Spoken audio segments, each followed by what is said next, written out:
Okay, so if someone smokes cannabis or they ingest cannabis, very rapidly gets into the bloodstream, and the components that are psychoactive get into the bloodstream and are immediately able to access neurons and other cells and start having these effects of parking at those endogenous cannabinoid receptors and impacting the signaling between neurons, which leads to the subjective effects of cannabis, including THC and CBD. So let's talk about what those different subjective effects are.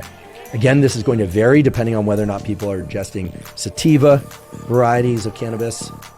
Just to remind you, those tend to be elevated mood, alertness, talkativeness. People who take sativa varieties tend to talk a lot more than they would otherwise.